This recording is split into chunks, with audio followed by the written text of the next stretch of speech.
Ngày 21 tháng 4 năm 1986, thực hành tâm đạo.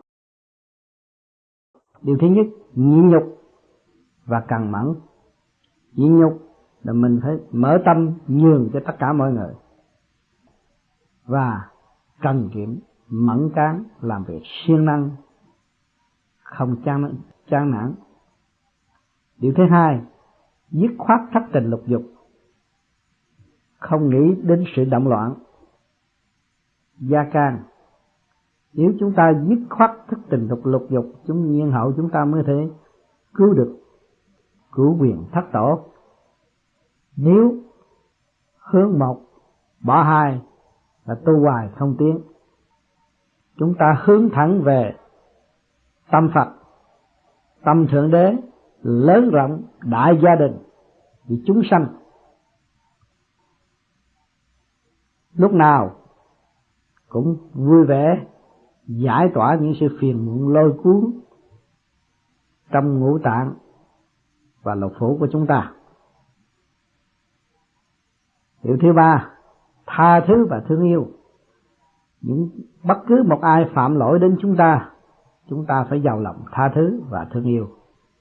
Vì sao? Vì hồn ta bất diệt thì hồn người bất diệt. Chúng ta phải thấy rằng đồng chung huynh đệ, mở thức công bằng, thương yêu và tha thứ. Lắm lúc chúng ta làm sai cũng mong được người tha thứ. Vậy người làm sai có mong chúng ta tha thứ không? Chúng ta nên tha thứ và xây dựng. Điều thứ tư, nuôi dưỡng tinh thần phục vụ tối đa. Bất cứ việc gì chúng ta làm phải làm với tận tình, nghiên cứu tới đích. Vì thức của phần hồn là vô cùng, không phải ngừng tại chỗ, luôn luôn tiến hóa. Thì chúng ta phải làm việc vô cùng. Chúng ta đang mang xác phạm là đang làm việc đây, không có giờ ngừng nghỉ. Thể hiện trong trí óc của chúng ta về tình đời, tham sân si hỉ nộ ái ố dục liên tục xuất hiện trong tâm thức của chúng ta. Còn về tâm đạo, chúng ta có ý niệm và thấy rõ nguồn cội, chúng ta nghĩ luôn luôn hướng về con đường trở về nguồn cội. Thì lúc nào chúng ta cũng không rảnh rỗi, và chúng ta đang ở trong chu trình tiến hóa đi lên và trở về với căn bản thanh tịnh ở bên trên. Lúc giáng trần, thanh tịnh bị rớt xuống thế gian động loạn, cũng không khác gì con người rớt xuống giếng thì phải bình tĩnh mới lần leo lên mặt giếng được. Đi về nó khó hơn đi xuống, xuống chỉ nhảy xuống mà thôi, về thì phải khó hơn. Lấy cái gì chứng minh chúng ta lúc còn trẻ thơ thì đem cái không đến đây thôi, mà bây giờ động loạn nói tới cái gì thì tranh chấp cái nấy, bàn cãi cái nấy, động loạn càng động loạn thêm. Cho nên chúng ta đã dứt khoát trở về với căn bản lúc chúng ta giáng lâm là không, vô tư, lúc nào cũng vui vẻ và lấy cái từ điển hòa với tất cả mọi người. Ở thế gian này không có đứa bé nào mà không có người thương mến, thì chúng ta phải trở về với căn bản đó, mong ra cứu vớt được cho chính mình và ảnh hưởng cho những người kế tiếp. Điều thứ năm, bố thí và vị tha. Lúc nào chúng ta cũng lo tu để gom điển sự thanh tịnh của chúng ta và ban rải những chân lý cho tất cả mọi người, để họ thấy rõ đường đi kêu bằng bố thí. Và vị tha, lúc nào xác phàm này gặp gì trở ngại của thế gian, chúng ta phải tận tình giúp đỡ với khả năng sẵn có của chúng ta. Thứ sáu, đối đãi thực tâm và lễ độ. Lúc nào chúng ta đối đãi với bạn đạo, với nhân loại đều luôn luôn thực tập, không cần phải dối trá, không cần phải giấu giếm, không cần phải láo xược. Chúng ta giữ bình tâm nói thẳng như vậy là đúng theo thiên ý và lễ độ. Thứ bảy, sống tạm để cứu đời, không phải để hưởng thụ.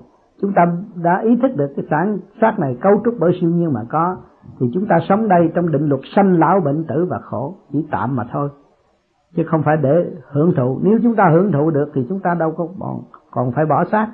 Một ngày nào chúng ta thấy rõ phải bỏ xác ra đi, vậy chứ chúng ta đi bằng cái gì? Đi bằng cái hồn. Cho nên ngày hôm nay chúng ta lo tu nuôi dưỡng cái hồn để thăng hoa, còn cái xác là tạm mà thôi. Nhưng mà xác có phương tiện để cứu đời, chứ không phải ở đây hưởng thụ. Hưởng thụ là tự sát đó thôi. Số 8, giữ tâm thanh tịnh bất cứ trường hợp nào xảy đến, lúc nào chúng ta cũng giữ sự thanh tịnh, phẳng lặng. Mọi sự ồn ồn ào ào rồi nó sẽ trở về không, đâu sẽ vào đấy. Chúng ta cứ nghĩ như vậy, rốt cuộc rồi sẽ giải quyết xong.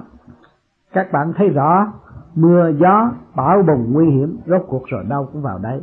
Chuyện đại sự mà cho chúng ta thấy rõ là dìu dắt tâm thức của chúng ta tiến hóa mà thôi. Điều thứ 9, quên mình trì niệm lục tự. Chúng ta luôn luôn nhớ niệm Nam Mô A Di Đà Phật để cho thượng trung hạ quý nhất, và thức hòa đồng càng ngày càng mở rộng trong thanh nhẹ từ ái. Đó là nguyên lý của Nam Mô A Di Đà Phật, hòa hợp với kim mộc thủy hỏa thổ của các càn khôn vũ trụ hiện tại. Điều thứ 10, hòa tan trong khổ mưu cầu sớm thức tâm. Chúng ta phải hòa tan trong sự khổ hiện tại, thiếu thốn các phương tiện, đó là khổ, nhưng mà chúng ta chấp nhận thì không còn sự thiếu thốn nữa. Nhưng mà hòa tan trong khổ là chấp nhận, mưu cầu sớm thức tâm, càng ngày càng hiểu được nguyên lý. Sống đơn giản cũng sống tại quả địa cầu, sống phức tạp cũng sống tại quả địa cầu này. Nhưng mà người tu mới có cơ hội hiểu được điều này và thức tâm, thấy rằng đời là tạm, đời là bãi trường thi. Chúng ta đến đây học rồi chúng ta phải ra đi, chứ không có ai vĩnh viễn ở thế gian được. Cho nên muốn tu trở nên một vị Bồ Tát phải nuôi dưỡng 10 điều này và thực hành hàng ngày, hàng giờ, hàng phút, hàng khắc của chính chúng ta, và chúng ta sẽ trở nên một món quà quý cho xã hội ở tương lai. Trong thời gian các bạn thực hành ở đây, rồi tương lai các bạn sẽ đi các nơi ảnh hưởng những người khác. Không ngoài sự thực hành, nếu thiếu thực hành là không có kết quả. Thành thật cảm ơn sự lưu ý của các bạn.